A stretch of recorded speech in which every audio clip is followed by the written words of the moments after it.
Olá, meu nome é Rubens Múzio e nesta série, durante a pandemia, nós estamos refletindo sobre o que é exatamente a igreja, quais são suas marcas, seus ministérios, o que ela faz que deveria parar de fazer, o que ela não faz que deveria começar a fazer pós-peste. Nós já tratamos do assunto da Bíblia, das Escrituras, como sendo um registro da revelação de Deus, a constituição dessa comunidade que está em crescimento, que está em evolução. A palavra ela é indispensável, nós já falamos sobre isso, ela ajuda a gente a entender, a compreender a vida e nós precisamos aplicá-la porque ela vai mudando os nossos relacionamentos, vai nos ajudando a transformar nossos pensamentos e vai formando o nosso caráter também. A igreja pós-peste é uma igreja que tem uma história para contar. Aproveite agora para se inscrever no nosso canal e assista esse vídeo.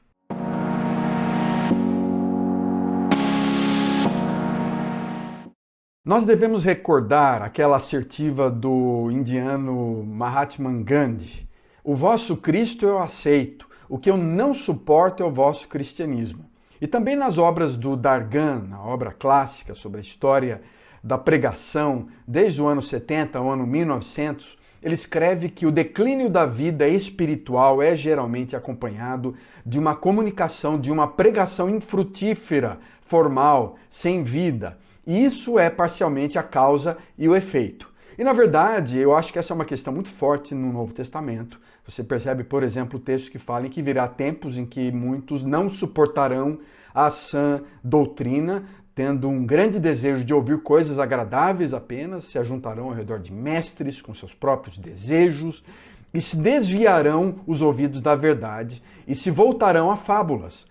E quando você percebe vários tipos de mensagens que fazem sucesso hoje nas redes sociais, você observa uma mensagem que é perfil de Disneylândia, de show, de entretenimento, de diversão de palco, de muita coreografia. Ou aquela mensagem que parece do shopping center, o programa para todos, centenas de produtos e atividades religiosas, programas e produtos que ajudam para todo tipo de gosto. Ou aquela mensagem que é um tanto que paganizada, com encosto, com copo d'água, com rosa, com sal, com manto e vários outros objetos sagrados. Ou uma mensagem que é motivacional, uma comunicação de autoajuda, de psicanálise de revista popular, de mensagem de sucesso, ou simplesmente uma mensagem de um forte desejo, de lágrimas e choro, de sentimentos que estão à flor da pele, ou aquela mensagem que é simplesmente apologética, teórica, abstrata, tratando friamente de doutrinas reformadas, protestantes, pentecostais. O tema de hoje é justamente sobre esse caráter da igreja como sendo uma comunidade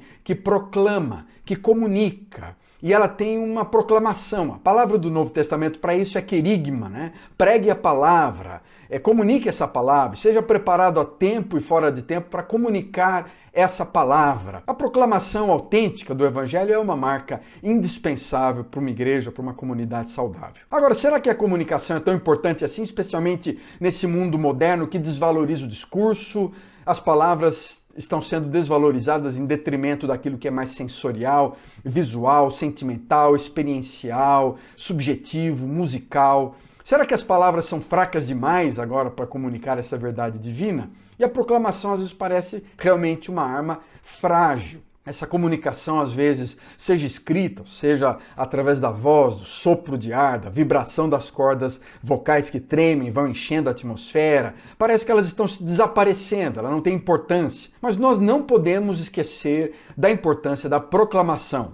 O método de Deus tem sido a palavra, proclamar uma palavra. O próprio Cristo é a palavra. E em toda a história, desde a criação ao Sinai, dos profetas, aos apóstolos, Deus fala, Deus se manifesta, sinais da sua presença se revelam por palavras, por sinais, por visões também. Porque a igreja, essa comunidade de discípulos de Jesus, tem uma grande história para contar. Ela tem uma história importante, que é a história de um mundo sobrenatural, de um universo criado, que não simplesmente consiste de antimatéria, de matéria e energia, mas há um Deus pessoal, sobrenatural, que se aproxima, um Deus que é Pai, um Deus que é amor e que reina, que tem supremacia sobre todas as coisas. Esse Deus cria o ser humano à sua própria imagem, ele deseja se relacionar com esse ser humano, ele deseja estabelecer uma paternidade, ele é pai, ele é mãe desse ser humano. Esse Deus está presente conosco de forma amorosa.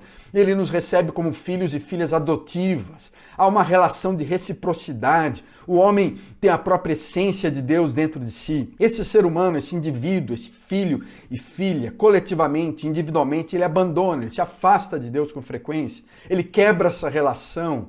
Ele se distancia de Deus, ele se sente falho, ele é enfermo, ele usa a palavra pecador para descrever isso, né? Todo homem será julgado por causa da sua distância, da sua infecção moral, o seu distanciamento para com Deus. Esse Deus, num ato de amor e misericórdia e graça, se aproxima novamente, ele deseja restaurar a relação quebrada com a sua criação, ele entrega o seu próprio Filho, Jesus, Deus, que injustamente é acusado, é executado, é morto, entrega sua vida numa cruz, ele ressuscita, ele inaugura um novo reino, ele está iniciando uma nova humanidade. Essa criação, então, é renovada, ela pode recomeçar, ela é restaurada pela ressurreição de Jesus. Jesus agora convida cada um de nós a sermos parecidos com ele, a viver num discipulado radical, a seguir, a viver seus valores, a pensar como ele, a sentir como ele, a amar como ele. E essa comunidade, então, de homens e mulheres, essa igreja, se potencializa como sendo sinal dessa história, sinal desse reino presente entre nós, sinal de esperança, sinal da humanidade de Jesus, sinal da presença de Deus. E ela fala, e ela prega, e ela compartilha, e ela esparrama essa mensagem, ela espalha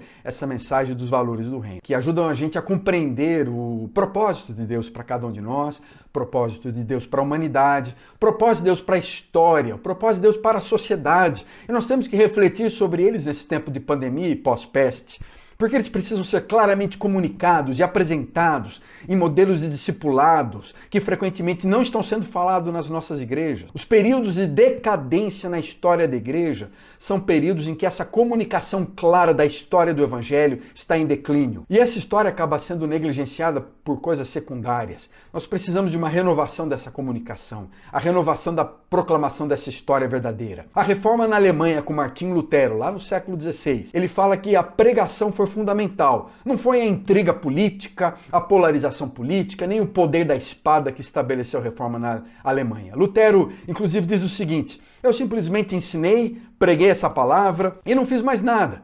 Enquanto eu dormia, ou bebia cerveja de Wittenberg com os meus amigos, a palavra enfraquecia grandemente os conflitos, as religiosidades, infligindo muito mais prejuízo do que qualquer príncipe ou imperador poderia ter feito. Eu não fiz nada, a palavra fez tudo. Então, dentro de um cristianismo verdadeiro, robusto, saudável, há riquíssimos recursos na comunicação dessa palavra que traz paz, que traz justiça, que é amor, e é impressionante o poder dela para explicar, para apagar as tendências divisórias, polarizadas dentro do coração humano.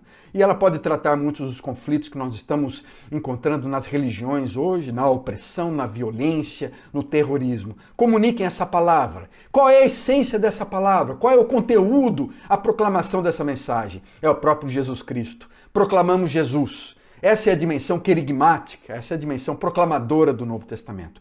Ela se focaliza em Jesus como Senhor, Cristo, Salvador. A proclamação causa realmente um impacto de persuasão e o conteúdo é muito claro. O poder dessa palavra está na pessoa de Jesus. Conteúdo não são simplesmente ideias, ideologias, valores, mas é o próprio Cristo. O centro dessa palavra, o centro da proclamação, o centro da Bíblia é o próprio Logos divino, é o próprio Jesus Cristo. Esse mistério do Cristo encarnado. E, na verdade, a comunidade cristã afirma em meio a toda essa confusão, polarização, revoluções, cosmovisões, essa realidade última e verdadeira de que há uma batalha que foi vencida no Calvário. Essa realidade de que o ponto central da teologia cristã é essa mensagem inseparável da pessoa de Jesus Cristo. Jesus Cristo, homem, Deus, Jesus Cristo, sua humanidade, a sua divindade, esse Jesus Cristo que veio trazer a esperança e paz e o futuro para a humanidade. A proclamação do Evangelho, então, justamente é Jesus. A centralidade da proclamação é o Cristo morto, ressurreto dentre os mortos. E a cruz é um tema de destaque nessa pregação.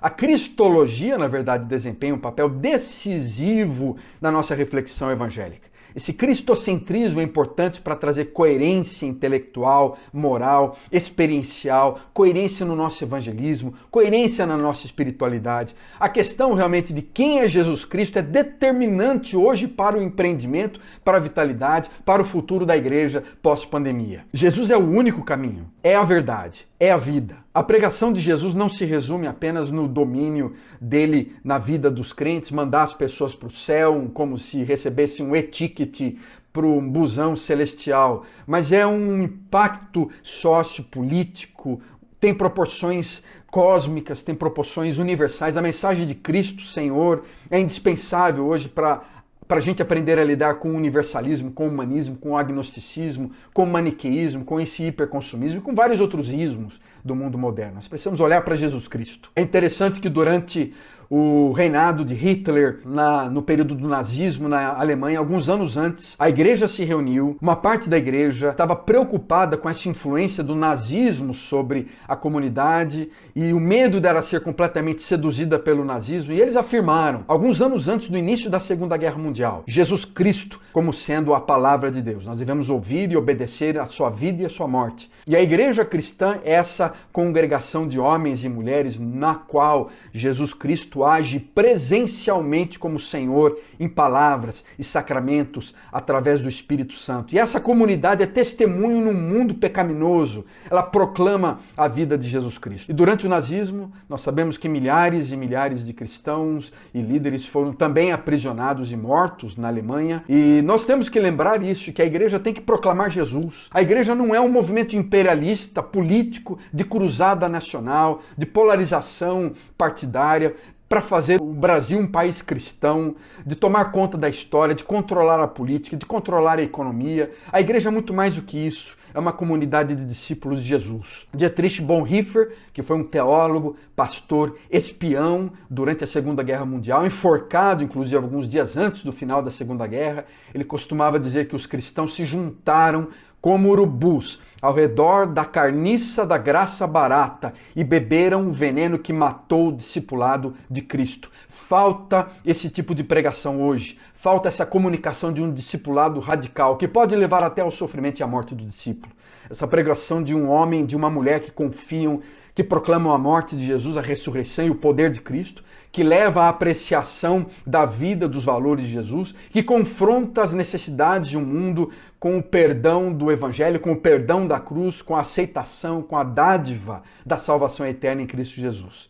A igreja vive essa história, a sua existência é proclamar, é justamente criar, recriar, reviver, reencarnar, redramatizar essa história da vida, da morte e da ressurreição de Jesus. Fazendo isso, nós vamos entender melhor o significado também do seu sofrimento, da sua dor, da sua morte, porque Jesus Cristo é o Senhor do universo. Nós não podemos esperar mais do que isso na vida cristã. E sempre que o Evangelho então é comunicado, é proclamado, essa questão do sentido último da história humana está exposto.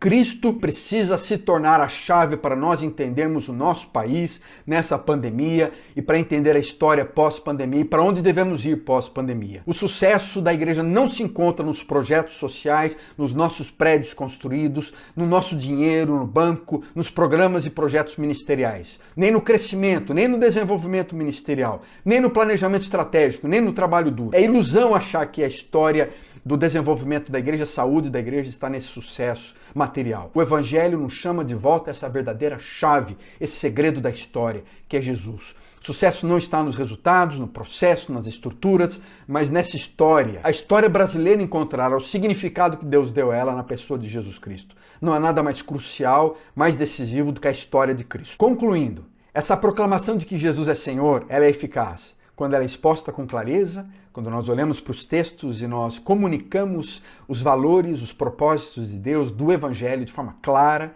quando nós adaptamos e aplicamos esta mensagem às necessidades, à capacidade, ao contexto brasileiro, é viva, ela está sendo compreensível, ela é prática.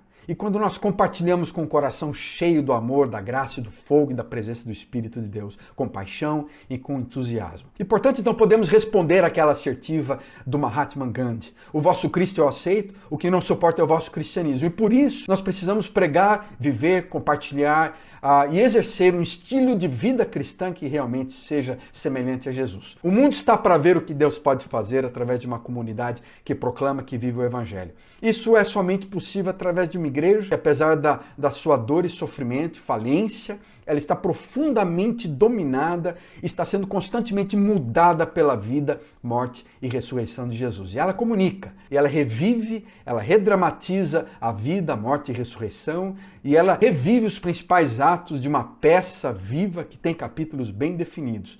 O ministério de Jesus, a vida de Jesus, sua encarnação, a morte de Jesus Cristo na cruz, a ressurreição e o retorno dele.